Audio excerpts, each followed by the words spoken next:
Շնորհակալություն Արամին Սահակյան, մյուս Արամ Ավագյանը տաղավարում է եւ մեզ նաեւ երրորդ Արամն է միացել Արամ Սարգսյանը, տափողակով հոկեյի Հայաստանի Ֆեդերացիայի գլխավոր քարտուղարը, բարի լույս Արամ։ Բարի ձեզ։ Արամ, աշխարհի առաջնությունն է 4-րդ դիվիզիոնն է կայանալու եւ 15 տարի անց որպես այդպեսին մեր հավաքականը վերադառնում է։ Նախ ինչ սպասելիքներ ունենք մեր թիմից։ Նախ եւ առաջ շնորհակալություն հրավերի համար, Ժողովուրդ ջան։ 15 տարին ապարդյուն չի անցը, այսինքն ամբողջ 15 տարին չէինք պատրաստվում, բայց վերջի 3 տարվա ընթացքում հակին գործ է արվել։ Այսինքն 3 տարի առաջ, երբ որ Հայաստանի հոկեյի ֆեդերացիան եւ Հայաստանի հոկեյի լիգան կնքեցին համաձայնություն, Արամ Սարգսյանը Հայաստանի տափողակով հոկեյի ֆեդերացիայի նախագահ եւ Պյոտր Լեբեդևը, որը ԱԽԼ-ի, Հայաստանի հոկեյի լիգայի նախագահն է, սկսեց ներքին առաջնությունը։ Ինչի համար է պետք ներքին առաջնությունը, քանի որ Հայաստանի ֆեդերացիան միջազգային ասպարեզում անցնում է մինիմում խաղային ստանդարտներ, այսինքն պետք է ունենաս արենա, պետք է ունենաս այսքան նստատեղ, այսքան խաղացող, այսքան ակումբ օրինակի համար։ Այս պայդրությամբ եւ այդ 3 տարիների ընթացքում մեզ հնարավորություն ընձեռվեց ստանալ 4 ակումբ A դիվիզիոնում եւ 3 ակումբ B դիվիզիոնում։ Այսինքն մենք ունենք կանոնակարգված, կանոնավոր առաջնություն, որը ցուցադրվել է եւ բոլոր խաղացողները այդտեղից են ընտրված։ 3 տարի փակված դռներ, 3 տարի պայքար, 3 տարի հովանավորչական փնտրտուքներ, բայց ելնելով այդ ամեն ինչից, այս պայդրությամբ կարողացանք հասնենք այն նպատակին, որը բոլորս գիտենք։ Հրաշալի։ Մինչև ակումբներին անդրադառնալը խոսենք նախ հավաքականի մասին, ինչպես ստացվեց նախ որ մենք կարողացանք ընդունել 4-րդ դիվիզիոնի այս աշխարհի առաջնության հատվածը։ Չգիտեմ ինչքանով եք տեղյակ, սա առաջի անգամ չէ, այսինքն 2010 թվականին 3-րդ դիվիզիոնում Հայաստանը երբ խաղում էր, մենք էլի հյուրընկալ կողմն էինք։ Վերջի կոնգրեսին Ռոդոսում այնպես ստացվեց, որ թե հայավարի ներքին պայմանավորվածությամբ միաձայն ստացվեց, չէ՞։ Այո, 100% ձայներով, այսինքն կողմերը բոլոր կոնգրեսի քվեարկեցին, որ Հայաստանում լինի, այսինքն դու նախ մենք ոնց որ անցանք այդ մինիմալ խաղային ստանդարտները, միանգամից տվեցինք հայտ ներկայանալու եւ 3-րդ կարգով արդեն տվեցինք հայտ հյուրընկալելու։ Քանի որ մենք ունենք խնդիր պոպուլիզացիայի, որոշ մարդիկ կարող են մտածեն սա ընդհանուր ինչ-որ միջոցառման կարգով ճանաչում ձեռք բերելու համար է կամ ինչ-որ բրենդի համար է կամ օրինակի համար անձնական ինչ-որ ամբիցիաների համար է այդ ամեն ինչը եղել։ Այս ամենը եղել է միայն հոկեյի պոպուլիզացիայի համար, քանի որ երբ որ աշխարհի առաջնությունում խաղում ես ինչ-որ մի երկրում դա մի բան է, եթե հյուրընկալում ես լրիվ ուրիշ պատմություն։ Այ իսկապես կարևոր է եւ մենք հյուրընկալելու ենք հոկեյի առումով իհարկե ոչ շատ ուժեղ երկրների, բայց ամեն դեպքում բավականին զարգացած երկրներից պատվիրակություններ են գալու Հայաստան։ Այս մասով կազմակերպչական աշխատանքներն ինչ ընթացքում են, ինչ դժվարությունների եք հանդիպում հիմա։ Կազմակերպչական աշխատանքները հնարավոր չէին լինի, եթե մենք չունենայինք լավ գործընկերներ։ Մենք շատ երկար ժամանակ, այսինքն չեմպիոնատը վերցնելուց եւ մինչեւ հիմա կազմել էինք մեր roadmap-ը, մեր գիծը ոնց են գնալու, այսինքն ամեն ինչ թղթի վրա պատրաստ էր։ Երբ որ այդ ինստանցիաներով, ինստիտուտներով անցանք եւ հասանք ինչ-որ մի հատ կետի, որ ունենանք ֆինանսավորում, աշխատանքները շատ արագ սկսեցին, քանի որ դու անգիր գիտես արդեն ինչ պետք է անես։ Ամենափոքրը սկսած հրավերներ ուղարկելուց վերջացրած ֆանզոնաներ կառուցելով, քանի որ նրանք երկուսն են ու մեծ են։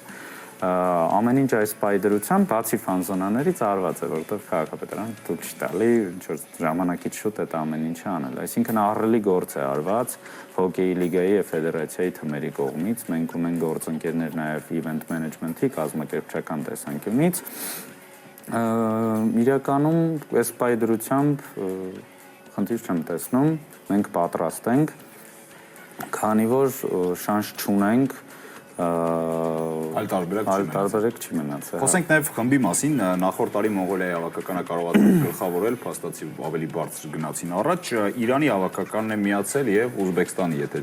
ճիշտ եմ հիշում, Ուզբեկստանի հավաքականը լիդեպ հետխորհրդային շրջանի երևի այն երկրներից է, որ որոշ չափով զարգացած է հոկեյը։ Մենք ինչ սպասենք խմբում, արդյոք կհաջողվի գլխավորել ու մնալ առաջին օրինակ։ Իրականում խոսենք սկզբից Իրանի հավաքականի մասին, նրանք 3-րդ դիվիզիոնում էին եւ պարտվելուց հետո իջան անցան մեր դիվիզիոն, իսկ ուզբեկները, ինչպես նաև մենք, առաջի անգամ ելույթ են ունենում, ու մենք դադարից, իսկ իրանք ընդհանրապես men's senior կատեգորիայում առաջի անգամ աշխարհ են խաղում, այսինքն իրանք U20 ունեին, U18 ունեին, բայց men's senior չունեին, մեծ հասակները չունեին։ Սենց է, Իրանի խոսքերը ասեմ, Իրանի ֆեդերացիայի նախագահի, նրանք ասում էին, մենք պատկերացրեցինք իջնում ենք 4-րդ, հեսա շուտ կհաղթենք, հետ կբարձրանանք, ասում են իջել ենք 4-րդ, բայց այս պայդրությամբ 3-րդից ավելի ուժեղ թմեր են։ Այսինքն բոլոր թմերը, թե Հայաստանը, թե Քուվեյթը, թե Ուզբեկստանը շատ պատրաստված են եկել։ Քուվեյթն էլ ոչ խաղային, հա, հոկեյի խաղային երկիր, նամանավանդ Մալազիա, Ինդոնեզիա, մնացած թմերը, բայց բոլորը այնպես են պատրաստված, այսինքն պատրաստվել նշանակում է խաղացողներ ավելացնել ուրիշ երկրներից, հա, չգիտեմ, Ուզբեկստանում կա խումո թմի 10 խաղացող, խումոն KХL-ում վիշկա, հա, լեգիոներներ են, որոնք այտենց պրոստը ֆինալի սերիայում պարտվել են, դրա համար գալիս են։ Արամ, նշեցիք, որ մենք 3 տարի է ըստ էության նախապատրաստվում ենք այս ամենին։ Մի փոքր, եթե մանրամասնենք, հա, իմ նախապատրաստական ինչ շրջան ենք անցել, ինչ հավաքներ են մեր տղաները անցկացրել, ինչ փորձ են կուտակել այս ընթացքում, միգուցե այլ հավաքականների դեմ ընկերական խաղերով, միգուցե այլ հավաքներով։ Իրականում մենք հնարավորություն ունեցանք 2 անգամ կազմակերպել Երևանյան գիշերներ, եթե մի կողմից դա ինչ-որ կոմերցիոն բնույթ էր կրում, ինչ-որ advertisement-ի բնույթ էր կրում, դա իրականում արվում էր նրա համար, որ Հայաստանի հավաքական ինչ-որ ձև սպարինգ պարտներներ ունենար։ Մենք ինչ-որ մի կետի հասանք, որ հասկացանք, որ Հայաստանի հավաքականին մեկնել Ռուսաստան, այնտեղ խաղալ եւ հետ գալ որպես հավաքականի մարզումներ, հա, ավելի էժան էր, քան թե Հայաստանում կազմակերպել։ Այսինքն եղել է մի քանի անգամ, երբ որ Հայաստանի հավաքականը գնացել է Մոսկվա մարզումների եւ հավաքների, խաղացել է տարբեր ինստիտուտների, մալադյոշկաների հետ, խաղացել է տարբեր ակումբների հետ, 2 անգամ եղել են Երևանյան գիշերները, երբ որ մենք ենք հյուրընկալ է։ Կանադայից էլ են հյուրեր եկել, մինչև համայնքական խաղերը։ Հա, Կանադայի հյուրերը մեծամասամբ մեր Մոնրեալի թիմն է, այսինքն եթե մենք նրանց հետ էլ ենք կապի, բոլորը հայեր են, մի հատ էլ ուրիշ թիմ կա, որը նորից հյուրընկալել ենք էլի Կանադայից, բայց որպես այդպիսին, բացի Մոսկվայի հավաքներից, ներքին հավաքները ովքեր եկել են, սպարինգ պարտներ չէին, այսինքն ինչ-որ 11-0, 12-0 սենց թվեր էր, իսկ մենք հակառակը տանում էինք նրան, որ ինչ-որ այնպիսի փորձություններ ելնեն, որովհետև հիմիկվա խաղերը շատ տարբերվելու են նրանից, թե ինչը իրենք ունեցել են դրանից։ Այսինքն մեծ հաշվով շատ բան կախված է նրանից, թե ներքին առաջնությունում թիմերը ինչ մարզավիճակում կլինեն, ու հատկապես հետաքրքիր է, որ նախորդ մրցաշրջանը ավելի լարված ստացվեց, քան առաջին երկուսը, եզրափակիչ դիմակայությունում արդեն հիթեր, ուժային հնարքներ էինք բավականին շատ տեսնում, Փյունիկը դարձավ հաղթող, հիմա փաստացի play-off-ը նոր է շարունակվելու, չէ՞, աշխարհի առաջնությունից հետո։ Թիմ ավելանալու է, թե ոչ պլաններ կան մեծացնելու մի փոքր ավելի։ Իրականում մեր մոտ մի թիմ գնաց է, մի թիմ ավելացել է, այսինքն Falcons-ը չկա էլ, շնաձկներն էլ, որովհետև շնաձկները B-ում են։ B-ում։ Հա, Falcons-ը գնացել է, մենք ունենք նոր թիմ ԲԿՄ-ան, հա, հասկացաք արդեն ինչ թիմը, իրականում այնտեղ էլ ունենք լավ խաղացողներ, որոնք պետք է հանդես գան 26 թվին, այսինքն մոտավորապես 10 խաղացող, մեկը մեկից լավը, մեկը մեկից գեղեցիկ հայկական ազգանուններով, ինչը շատ կարևոր է, որովհետև եթե նայում ենք ռոստերները մնացած թմերի, ինչ որ Ուզբեկստանում չկան ինչ որ Իմանբեկեր, եւ Քուվեյթի հավաքականում համարյա չկան Մահմուդներ կամ ինչ որ Ալիներ։ Բարեկամներ, այս պահին մեր եթերում կարճատև դադար է, որից հետո կվերադառնանք ու կշարունակենք զրույցը, ոչ միտեղ մի հեռացեք։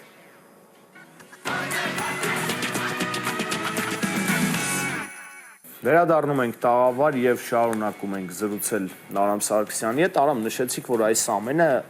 իրականացվում է մասսայականացման նպատակով, Հայաստանում հոկեյի տարածման եւ զարգացման նպատակով եւ օրինակ մենք ունենք գործընկեր, որը ֆուտբոլը թողել է եւ սկսել է զբաղվել հոկեյով, ոչ պրոֆեսիոնալ իհարկե, դարպասապայի գործը ֆուտբոլում թողեց եւ սկսեց զբաղվել հոկեյով, այսինքն այս մասսայականացմանը նա եւս տրվեց։ Ընդհանուր առմամբ հոկեյի տարածման տեմպերը Հայաստանում դուք ինչպես կարող եք գնահատել։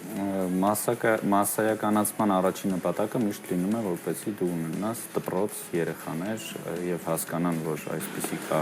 թմային սպորտ ընդհանուր երկրում, որ մենակ ֆուտբոլ չի, այսինքն մենք ունենք բասկետբոլ, մենք ունենք վոլեյբոլ, մենք ունենք հոկեյ։ Բոլոր ամբողջ նպատակը եղել է դպրոցի երեխաների հավաքը, երեխաների մոտ պոպուլիզացիան եւ այս պայդրությամբ կարող եմ ասեմ, որ մոտավորապես եթե ընդհանուր շարժը դպրոցի ասեմ, ունենք 120 երեխա։ Ցավալի է, որ չունենք ավելի շատ, բայց օրինակ ինձ ուրախացնում է այն փաստը, որ օրինակ կարող եմ ասել 50%-ը մեր երևանցի երեխաներն են, այսինքն այստեղ ծնված, այստեղ մեծացած, քանի որ շատ ունենք Ռուսաստանի հայեր, ունենք ռուսների երեխաներ, հա, շատ կալացող, որտեղ եթե չզարգացնես ու առաջ տանես այդ պահը, դու անընդհատ կարիք ունենաս դրսից բերել ինչ-որ խաղացողներ, դրսից բերել մարզիչներ, իսկ ֆեդերացիայի առաջի տեսլականը կայանում է նրանում, որ ունենանք դարպասապահների դպրոց, ունենանք մարզիչների դպրոց, ունենանք մրցավարների դպրոց եւ այդ ամեն ինչը գալիս է մի կետից, երբ որ երեխաներն են գալիս, այսինքն երեխան լինի Հայաստանում, ծնվի Հայաստանում, մեծանա Հայաստանում, պարապի Հայաստանում եւ գնա առաջ դեպի հոկեյի հավաքական։ Լավ, հիմա վստահ հեռուստադիտողներից շատերն էլ օրինակ կցանկանան, ես օրինակ մեծ սիրով կցանկանայի, եթե մի փոքր ավելի շուտ իմանայի այս մասին, ինչպես կարող են դիմել, ինչպես կարող են սկսել պարապել, որտեղ պետք է դիմեն։ Բոլոր սոցցանցերում մենք ունենք Հայաստանի հոկեյի լիգայի school, հա, այդպիսի գրվածքով, դեռ կարող են դիմել թե ֆեդերացիա, թե ընդհանուր ԱԽ։ Այսինքն 3.5 տարեկան երեխաներից սկսած մենք ունենք ընդունելություն, սպասում ենք բոլորին, ունենք տեստային, հա, օրեր, երբ որ գալիս ես, երեխան նայում է, հարմարվում է կամ չի հարմարվում, ունենք հիասքանչ մարզիչներ, այսինքն եւ նրանք մի կողմից պսիխոլոգներ են եւ մարզիչներ են, այսինքն բարձրագույն ուսում ունեցող եւ ընդհանուր պատրաստվածություն ունեցող կադրեր ունենք։ Իրականում ինչքան տենդենսը տեսնում եմ, արդեն սկսել ենք դպրոցների հետ համագործակցել, մանկապարտեզների հետ, փորձում ենք առաջ տանենք, քանի որ դա միակ success-ը կլինի, ինչը մենք ունենանք ընդհանուր հոկեյի մեջ։ Նշեցիք երեխաների քանակը, որոնք մարզվում են, այո, քիչ է, այդքան էլ շատ չէ, բայց կարծում եմ երևի թե սա թիվ է, որը ներկայացնում է այն պատկերը, այն երեխաների պատկերը, որոնք իսկապես ցանկանում են զբաղվել հոկեյով։ Օրինակ, մեր սերունդը այդքան էլ հոկեյի հետ առնչություն չի ունեցել, ասեմ ինչու, որովհետև եթե նախկինում մեր ծնողները օրինակ խորհրդային միության հավաքականների խաղն են դիտել, սովետական հոկեյ են դիտել, մեր ժամանակահատվածում այդքան տարածված չի եղել։ Մենք չենք ունեցել մեր հավաքական, իսկ սովետական միության հավաքականը եղել է բոլորին ըստ էության։ Հիմա երեխաների շրջանում որքանով է հեշտ այսպես տարածել հոկեյ, որովհետև այո, ինչ որ պայից սկսած սերունդները խոշոր-աշոր չգիտեն թե ինչ է հոկեյը։ Իրականում շատ լավ հարց է, քանի որ ես էլ եմ մեծացել այդ սերունդում, այսինքն ես եղել եմ այն 30 երեխաներից, որոնք Հայաստանում պարապում էին, ու երբ որ դու ասում ես, որ դու հոկեյով ես զբաղվում, ասում են ինչ հոկեյ, ինչ Հայաստանում, ասենք ընդհանրապես որտեղ եք պարապում, դե հիմա արի ու բացատրայի, որ կա գործարանային առաջին մասում սառույց 30-ի վրա ոչ մի ստանդարտներում, մենք ինչ որ մարզահագուստով սպարտիվ կեքով, հա, ինչ որ երկու զաշիտնիկ դրած, որ վազվզում ենք, հա։ Այս պայդրությամբ, երբ որ դու կարող ես զարգացնես ինքդ պարապես ու միաժամանակ տեսնես, որ կան ներքին առաջնություն, կան պրոֆեսիոնալներ, կան մարզիչներ, մեր մարզիչը օրինակի համար, մեր հավաքականի 2000-ականների հավաքականի դարպասապահն էր, որը ոչ պրոֆեսիոնալ էր, ես նրանից շատ գոհ եմ ամեն ինչի համար, բայց այդ մարզչական ամեն ինչը կարող ես երեխային փոքր ժամանակվանից տաս, մասամբ բացակայում էր։ Իսկ հիմա այտենց չի, այսինքն դու կարողանում ես բացի նրանից, որ պարապես, դու կարողանում ես տեսնես, թե դու ուր ես գնում։ Հավաքականը եւս հավելյալ օգուտ տալիս է այդ ամեն ինչին, քանի որ դու կարող ես նայել ու վերջնակետը տեսնել, ու վերջնակետը չէ, այսինքն առաջընթացի ինչ որ մի հատ կետ հեռանկարը տեսնես, որովհետև հեռանկարը պահելով մենք որպես հավաքականի առաջ բրթողներ, սենց ասած, փորձում ենք այնպես իրենց ներկայացնել, այնպես ամեն ինչ կազմակերպել, որ երեխաները ավելի շատ ոգևորվեն։ Վերադառնանք նաև սպասվող մրցաշարին, ինչ շատ հետաքրքիր է, թե տանը ընդունելը, ինչ հնարավորություններ է մեր հավաքականի համար ու ընդհանրապես Հայաստանի համար բացելու։ Բոլորս գիտենք, որ տանը ընդունելը դա հողն է, ջուրն է եւ քո հարկն է, այսինքն քո ֆանատներն են, որոնք կգան անց կքաջալերեն, որ օրինակի համար մի թիմը կարող է շատ ավելի լավ խաղալ նույն ժամանակ, երբ որ ուրիշտեղ իր շանսերը շատ քիչ են։ մեկ հարկի տակ խաղալը մեզ հնարավորություն կտա, ինչպես մեր մարզիչն է ասում, որ օրինակի համար Հայաստանը մեկ խաղում կարող է հաղթել Կանադային, օրինակի համար, կամ օրինակ ինչ որ մի հատ շատ ավելի մեծ զազորով, ինչ որ շատ ուժային թմի, քանի որ սերիա չեն խաղալու ենք ամեն թմի հետ մեկ խաղ, այս պայդրությամբ մեր բոլոր երկրպագուների, մեր հարկի, մեր հայերի եւ այս ամեն շունչը, որ դու խաղում ես քո եռագույնի, քո հիմնի եւ քո զինանշանի ներքո, տալիս են տպավորությունը եւ այն զգացողությունը, որ տեսլականը մենակ ոսկին է։ Այսինքն մենք չունենք ընդհանուր ուրիշ պատկերացում, թե ինչպես կարա զարգանա, այսինքն թե ռազդիվալկայում, հա, կներեք, հանդերձարանում, թե սառույցի վրա, թե մարզիչը, թե խաղացողները ուրիշ միտք չունեն։ Այս կոնտեքստում մենք իհարկե կարող ենք նշել երկրպագուների կարևորության մասին, բայց կարծում եմ ավելի լավ կլինի, որ դուք նշեք, որքանով է կարևոր լեփ-լեցուն տրիբունաները արենայում, առնվազն մեր հավաքականի խաղի ժամանակ, չեմ ասում ամբողջ մրցաշարի ընթացքում։ Այո, կոնտեքստի շարունակությունը կլինի դա, որ ապրիլի 13-ից 19-ը լինելու է 5 խաղային օրեր, 5 անգամ Հայաստանը ներկայանալու է եւ մեր հեռուստադիտողի եւ մեր երկրպագուների արկայությունը տրիբունաների վրա շատ կարեւոր է, այսինքն այն ամենանեղ պահերին, այն ամենաբարդ պահերին, երբ որ դու զգում ես, որ ամբողջ Հայաստանը օրինակ քեզ հետ է, դա թևեր է տալի։ Red Bull-ը ստեղ ընդհանրապես կապ չունի, այսինքն մեր երկրպագուների հոգին է, որը կօգնի մեզ, բոլորին սպասում ենք, տոմսերը թե վաճառքում են, թե կան ֆանզոնաներ, որոնք լինելու են Շահումյանի հրապարակում եւ օպերայի հարևանությամբ բոլոր օրերին, այսինքն եւ բոլոր խաղերը հեռարձակվելու են մեր սիրելի Fast TV-ի կողմից, լինելու են LED էկրաններ, լինելու է ուտելիք, activity-ներ, խմիչք, թե արենայում եւ թե ֆանզոնաներում, այսինքն եկեք բոլորով ցույց տանք, որ մենք ունենք եւս մեկ թմային սպորտ, որը ես ձեզ հավատացնում եմ շուտով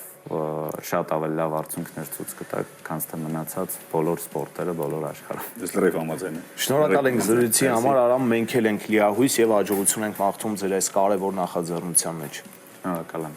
Այս պահին էլ առաջարկում ենք դիտել ֆիլմ, որից հետո կվերադառնանք ու կխոսենք այսօրվա սպասվող հանդիպումների մասին։